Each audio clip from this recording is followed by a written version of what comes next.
7 years ago, when I finished high school, I had big dreams of going to college. I was excited about the idea of learning more, meeting new people, and shaping my future. But life had other plans for me, and my dreams were shattered when the girl I was dating back then got pregnant. I had to make a tough decision. Instead of heading off to a university far away, I decided to enroll in a local community college. This way, I could stay close to home, be there for my girlfriend and our newborn, and still manage to work. It wasn't the ideal situation, but it was what I needed to do at the time. Now, my days are a juggling act. I attend classes in the daytime, trying to absorb as much knowledge as I can. In the evenings, from 3:30 p.m. to 11:30 p.m., I work the second shift at a manufacturing facility. I found a job there as a shipping and receiving staff, and the hours suit my hectic schedule. Before this job, I'd never had a female boss. To be honest, I was a bit apprehensive. Most of my previous bosses were jerks, and there was this stereotype about female bosses having chips on their shoulders. But surprisingly, it turned out to be a refreshing change. She wasn't particularly warm or friendly. In fact, she had what some might call a resting bitch face, making her seem unapproachable. She didn't go out of her way to be nice, but she wasn't mean either. Instead, she had this way of always wanting to prove she was smarter than everyone else, playing word games and challenging ideas. It was the kind of boss where you felt like you had to play along and let her be right all the time. In her mid-40s, she was married with kids in high school. I had never imagined having a female boss like her, but in the end, she wasn't as bad as I thought she'd be. Life had thrown me a curveball, but I was learning to adapt and find silver linings where I could. I got to meet her husband a couple of times during company cookouts, where family members were invited. Our office was relatively small, just 3 of us, but there were 6 forklift drivers and 12 miscellaneous workers under her supervision on the second shift. It was quite a task for her to manage everyone, and she maintained a serious demeanor to keep things in line. Among everyone else, there was one person who never failed to lift her spirits whenever he dropped by our office. He was the safety coordinator for the entire facility, and he had this habit of cruising around on a golf cart. Everyone, including supervisors, was a bit terrified of him because he made sure everyone followed safety protocols. Every week he would rate each supervisor, and those results were visible to the higher-ups in the plant. It wasn't a good look if your score was low, especially for my boss's boss. I began to notice that she was always particularly nice and friendly with him when he visited our office. They would engage in lengthy conversations, and it was obvious that she flirted with him. He was a tall black guy with a commanding presence, and I later found out he had been a collegiate athlete. It dawned on me that her friendliness might be tied to the fact that his evaluations influenced her standing in the company. Perhaps being on good terms with him was strategic for her, ensuring she got favorable scores. It was interesting to observe these dynamics in the workplace, a mix of personal connections, professional responsibilities, and the subtle dance of office politics. Despite his initial intimidating presence, I discovered that the safety coordinator was a genuinely nice guy. If you took the time to get to know him, he'd go above and beyond to help out the supervisors. A few months into the job, our production increased, and so did the demands on the supply chain. Overtime became a regular occurrence. Balancing work and school became even more challenging.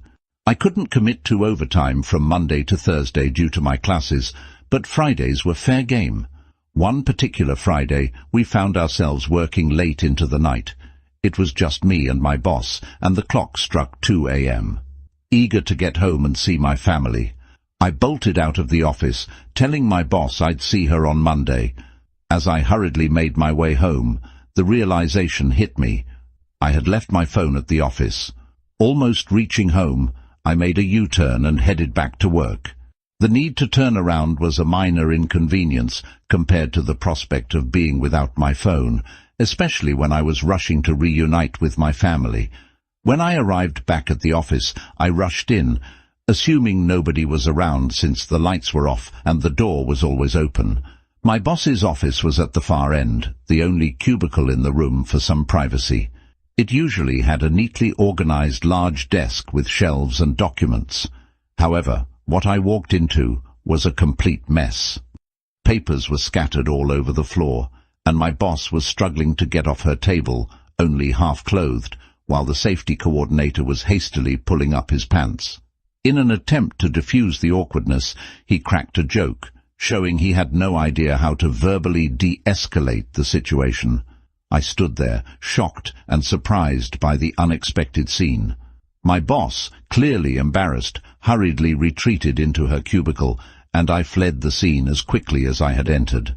On my way home, I couldn't believe what I had just witnessed. Before I could fully process it, my boss called me. Strangely casual, unlike her usual calls, she asked me to keep what I saw a secret and not tell anyone. She kept apologizing, insisting it was a mistake, even though I didn't really care. It dawned on me that she was probably freaking out. We hadn't known each other for long, and our interactions were strictly professional. She likely didn't know how I'd react, and her apology seemed more about her own anxiety than any concern for my feelings. At that time, I guess my boss was trying to figure out where I stood, testing whether I'd spill the beans. However, being young, I found the whole situation amusing. I didn't consider how her husband might feel. My thoughts were more focused on finding it rather kinky that the safety coordinator was involved in such a situation. Oddly enough, I didn't even mention it to my girlfriend when I got home. I had this idea that if I exposed her, I'd be acting like someone who gossips, and that just didn't sit right with me. When I returned to work on Monday, everything appeared normal. My boss seemed unaffected, except for the fact that she kept glancing at me when she thought I wasn't looking. In the following week, I noticed her warming up to me, becoming more casual in our interactions. I wasn't under any illusion. I knew she was trying to cover her tracks. What she didn't know was that I didn't really care about her personal life. My focus was on going to school and earning enough to take care of my young family. In my position at the time, there were 3 levels of pay increase, typically achieved in 3 years by high-quality employees. Surprisingly, within just 4 months, I had reached that milestone. I understood what was happening. She was using company funds to buy my silence, essentially bribing me with someone else's money. Yet I was content. I was making enough to support my family and enjoying privileges I otherwise wouldn't have had. My priorities were clear, and I was determined to make the most of the opportunities that came my way. Sometimes when I showed up late for work and should have gotten points, my boss would magically remove them. She always let me know when she did this, and even though we never explicitly discussed it, I could sense that she really didn't want anyone to find out. She was making good money at the job, and who knows what consequences could unfold in her marriage if things went south. The safety coordinator, too, kept his distance, understanding the risk of someone else catching wind of their situation and jeopardizing their jobs. The rest of the year unfolded with this unspoken agreement. Around a year later, my boss approached me and mentioned that a position had opened up in another department. It fit my schedule better and came with a higher paycheck. I got the feeling she was subtly trying to push me out, but how could I refuse when I was reaping the benefits? During the time when I submitted my application for the new position, I was immersed in work and school, and I didn't notice that my relationship with my girlfriend was slowly deteriorating. We started becoming like roommates, only crossing paths at night. She didn't voice any complaints, and I didn't suspect anything until an anonymous tip reached me, revealing that my girlfriend was cheating on me with a male co-worker from her job. It turned out there was a love triangle, and the other guy chose my girlfriend, which angered the other woman involved. I assumed it was her who anonymously tipped me off about the affair.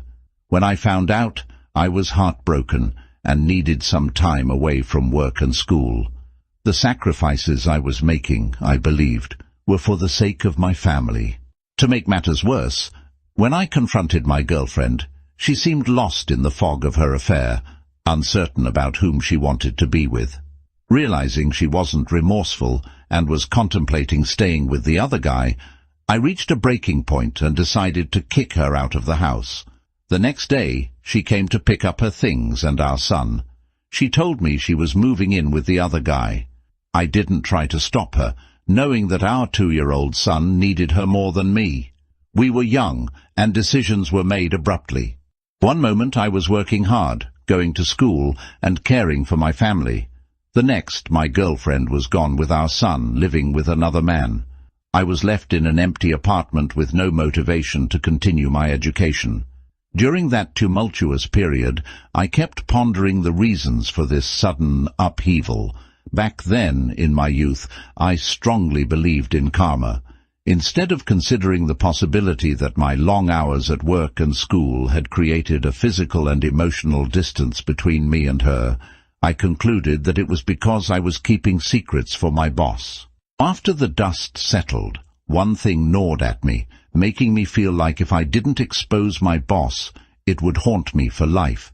I didn't know if the safety coordinator had a wife or a family, and I didn't bother to find out. However, I was aware that my boss was married since I had met her husband at a cookout. Perhaps out of spite or a sense of self-destruction, I decided to meet up with my boss's husband and tell him about what I had witnessed. The next day, I stupidly showed up to work with an enraged boss. She was furious with me and promptly told me that I was fired. Naturally, I went to HR claiming retaliation, but my boss had already covered her tracks. She had informed HR before firing me, stating that I had lied to her husband about an affair. They didn't bother with an investigation. They simply believed her. Their rationale was that if I had caught my boss and the safety coordinator, I should have gone to HR instead of her husband. If I had done that, they claimed, they would have handled it differently. Losing my job was not the only consequence. I also lost any hope of transferring to a higher-paying position within the company. Something about my girlfriend's infidelity and her lack of remorse set me on a destructive path, leaving me grappling with the fallout of my decisions. During that tumultuous period, my ex-girlfriend decided to add to my pain and suffering by putting me on child support. Faced with this, I had to quickly find a job that clashed with my schedule, and I reluctantly dropped out of school. This mistake cost me almost 2 years of my life. It took that long for me to recover emotionally, find a job that worked with my schedule, and finally enroll back in school. Once I got back on my feet, my ex-girlfriend wanted us to reconcile, but I refused. I had visitation rights, and she did her best to make it challenging for me to see my son. Sometimes she would even try to get the state to increase my child support, just to mess with me and putting me at risk with the state.